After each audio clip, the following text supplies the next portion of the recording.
Como vemos entonces, para el Peiret indignado ante la actuación de los gobiernos liberales de Mitre y Sarmiento, los autodenominados liberales son los opresores y los bárbaros provincianos son los verdaderos republicanos.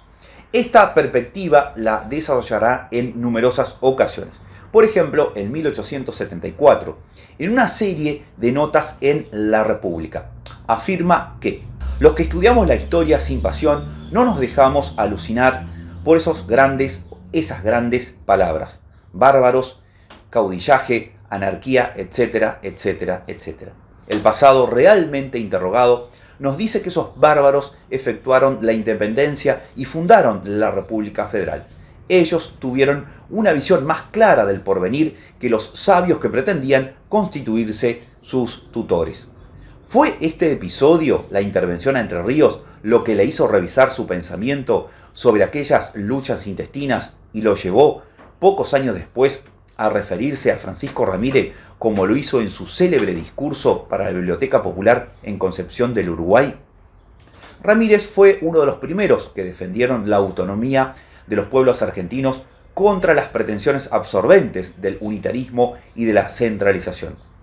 Frente a las notables y frecuentes menciones en esa revisión del pasado entonces todavía reciente del Río de la Plata, que anticipa una historiografía alternativa, uno no puede menos que exclamar: ¡qué pena que el nombre de Artigas estuviera tan olvidado por aquellos años! Faltaba todavía mucho tiempo para que aquella figura, la más luminosa de la independencia del Plata, comenzara a ser restituida en su adecuado lugar histórico.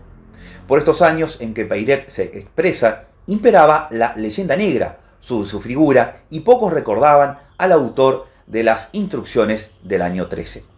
Es más, para la naciente historiografía argentina, para Sarmiento en especial, Artigas es el peor de todos los caudillos. No cuesta mucho imaginar cuánto se hubiera entusiasmado Peiret de haber podido asomarse a ese legado, al encontrarse con sus propias ideas encarnadas en aquel líder, inspirado como él en un liberalismo social, federal, popular e igualitario, heredado de la Ilustración radical, lector de Thomas Paine, impulsor de la libertad civil y religiosa hasta su máxima extensión imaginable. Precisamente los adversarios de la autonomía, a quienes denuncia en las cartas, fueron quienes contribuyeron a enturbiar el nombre de Artigas, al calificarlo como el arquetipo del caudillo bárbaro, el salvaje, el anarquista y demás descalificaciones interesadas. Peiret en sus cartas encarna, sin saberlo, el pensamiento artiguista derrotado medio siglo antes y desterrado de la historia argentina. Tenemos el nombre de República Federativa, no tenemos la realidad. En la última de sus cartas lanzará la pregunta directa contra Sarmiento: ¿por qué fatalidad sucede que el corifeo de la civilización emplea los medios de la barbarie? En referencia a las guerras de policía desatadas en las provincias, de las cuales la intervención a Entre Ríos es la última expresión.